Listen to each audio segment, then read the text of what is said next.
Hello and welcome to Frontrunner Motorsport, and I apologise for the noise outside. There is a watercress festival going on outside the window. Nothing I can do about that. I actually walked around it earlier. It was a great day out, just in time to watch the Formula 1. I perfectly got back, brought myself some jerky from the Bangin' Beef Limited Company, some Korean barbecue beef jerky. It was decent, and I enjoyed eating it very much, and I recommend them, even though they wouldn't sponsor me. Not that I asked. This day was the Emilia Romagna Grand Prix at Imola. Possibly the final race at Imola for a few years, maybe forever. Imola is sadly being taken off the calendar, and it gave us a great race to leave it on. As you usually get at Imola, it's a great racetrack. It's been the scene of many great races in the past, of course, tragedy as well. But it's sad to see it go. And unfortunately, it's being replaced by races that, so far, the countries we've been to recently have been pretty bleh. Qatar, 34, 5 races in America a year.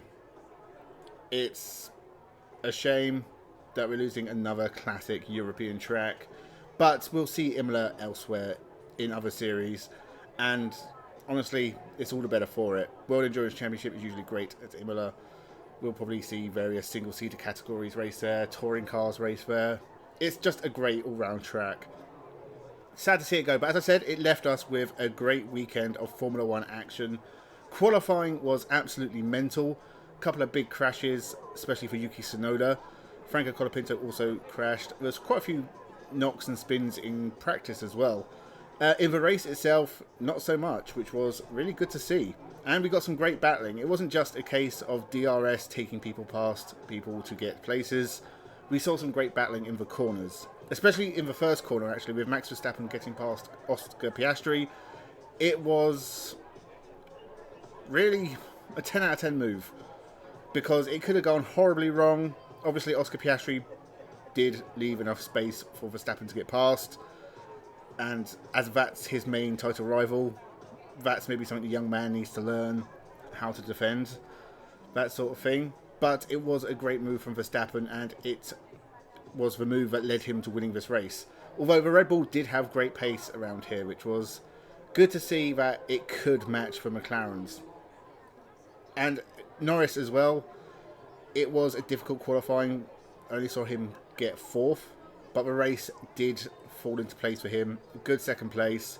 With Piastri 3rd, the top 3 of the championship are still very, very close. It's obviously still very early days, but it has left us with a good title fight a fair ways into the year. Now, this is round 7 or 8. Actually, I've lost count of what round it was, but it's been a good start to the year in terms of a championship, and this was a very good race. So that's a positive to take away from this.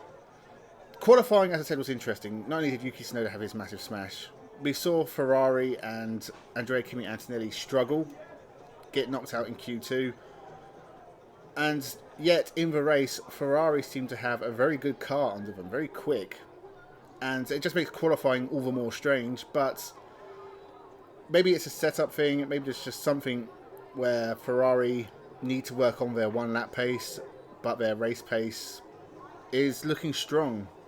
So I do think Lewis Hamilton should have got 3rd in this race.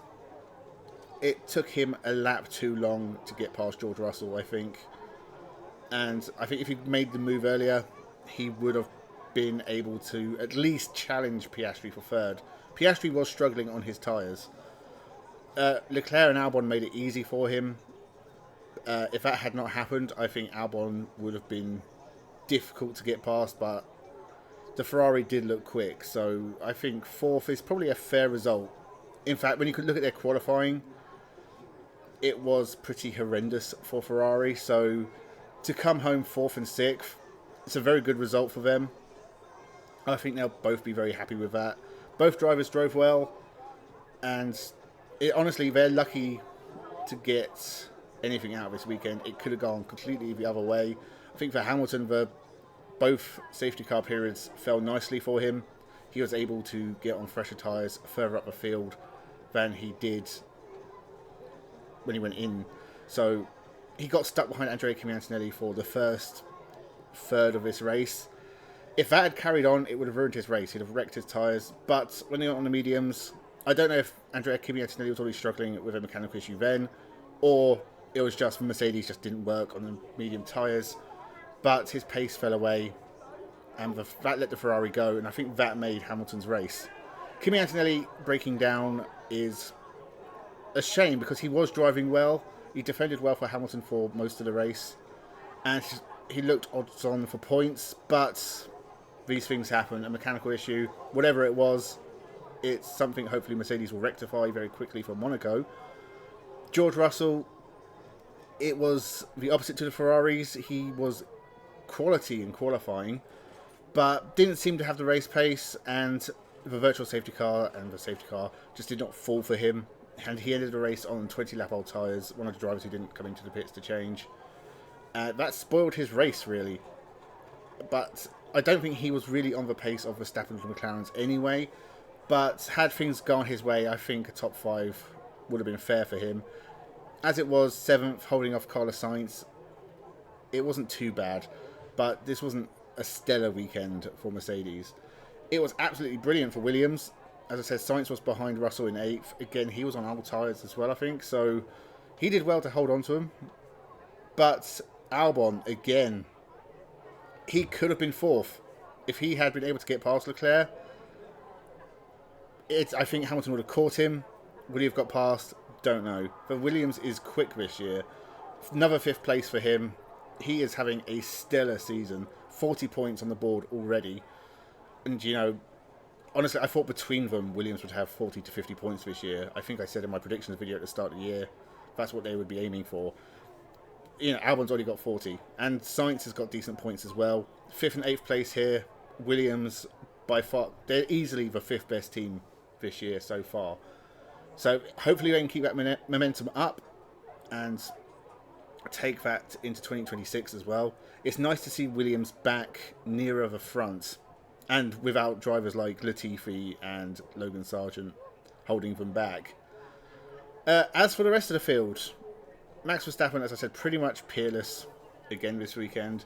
Things fell for him, but he was at the front pretty much the whole time. It was a very good drive.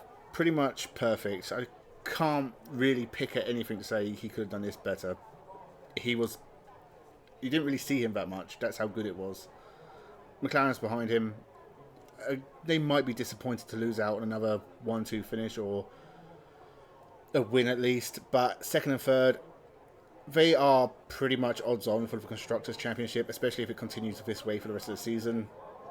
Red Bull aren't really in it because their second driver has been a mess this year so far. Mercedes have really dropped too many points already, and Ferrari the same. That double disqualification obviously hurt them as well, but neither driver has really been pushing beyond the midfield at every race. They've had things go against them. So McLaren really out front on their own in the Constructors because both drivers have been on the podium at every race bar one each.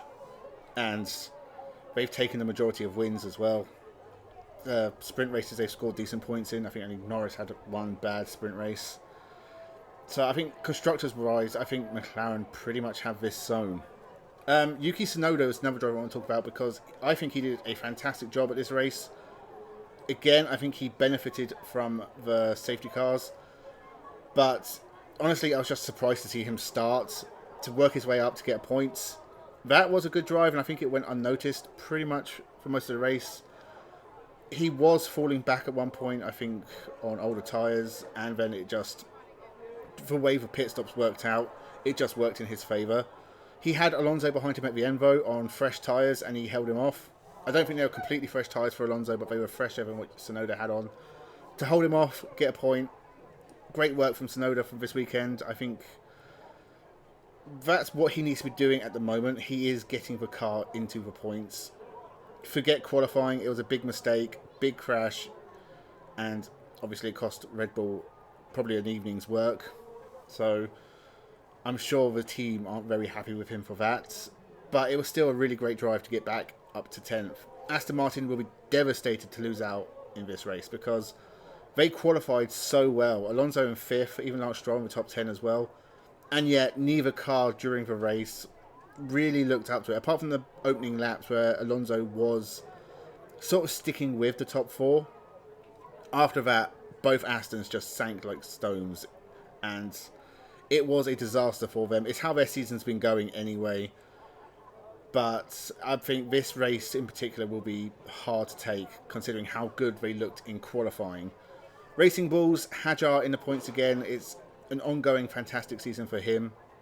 Lawson outside of the points, still yet to score, I think. And honestly, did not see much of Lawson this weekend. So it's a bad season getting worse for him. And I'm wondering at some point, will they consider dropping Lawson from Racing Bulls because he's not performing there either. Alpine, you had Franco Colapinto coming in for the first time for this year, replacing Jack Doohan, which I thought was harsh because Jack Doohan was doing okay. Again, he hadn't scored points. There had been a couple of crashes and spins, but there had been times when he had kept up with Pierre Gasly. Didn't really think it's fair to drop him this early in the season, but they decided to go for Colapinto for at least 5 races. This was not a good start. He crashed in qualifying. He was pretty anonymous during the race, and he finished near the back. But at least he did bring it home. So that is some positive. I'm guessing he's going to need a few races to get used to the car anyway. It's going to be interesting to see what Colapinto can do. I think he needs to score points to secure this seat.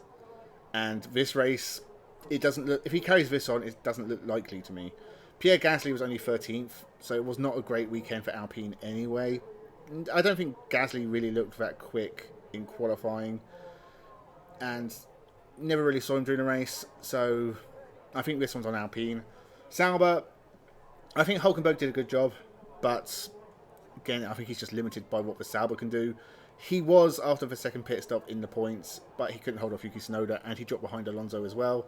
Bortoleto was at the back. It was another mediocre performance from the Brazilian. But again, I still think it's really hard to judge him on that, considering what Sauber are bringing to races at the moment.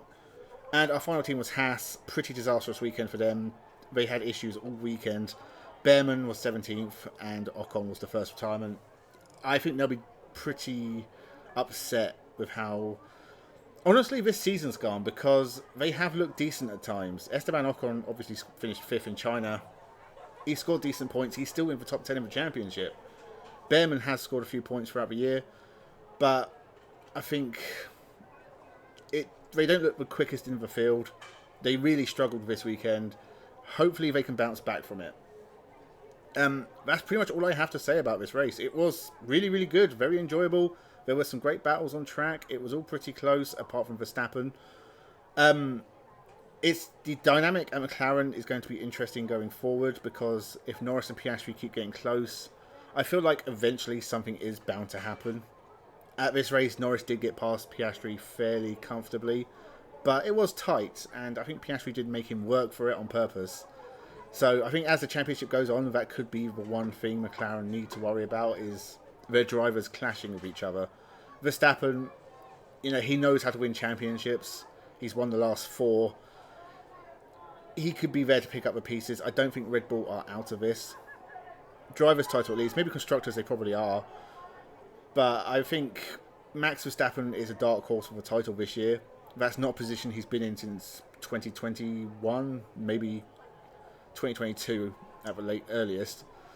But again, I think he knows how to win races. He knows how to win titles. He is a massive threat to McLaren, and they can't afford to trip over each other. That is something they're going to have to work out. And it's going to be tough with a triple header. We've got Monaco next weekend and Spain the weekend after. Hopefully I'll be around to cover them. Monaco, obviously we all know that qualifying here is going to be very, very important. Hamilton, Leclerc, Antonelli, Tsunoda, they cannot afford to make the mistakes in qualifying they made here. Strategy, again, will play a big part. And Monaco, You may not get a lot of overtaking, but occasionally you do get surprises. So I think that race next weekend is going to be a big one for the championship. It's going to be interesting to see who gets on pole, and then just to see what happens in the race. Can overtakes happen there? It's going to be an interesting one, I think. I think this could be the best Monaco Grand Prix for years. So that was my thoughts on the potentially last ever Formula 1 race at Imola. Let me know your thoughts in the comments below. Did you enjoy this one? What did you think of the result? Make sure you subscribe so you don't miss more content incoming. I will try and do a review of the Monaco Grand Prix next weekend. Depends if I'm around. Possibly, maybe not. But whatever happens, I'll try and do something for it. Thank you very much for watching. Thank you very much for sticking around in these difficult times. Have a good one.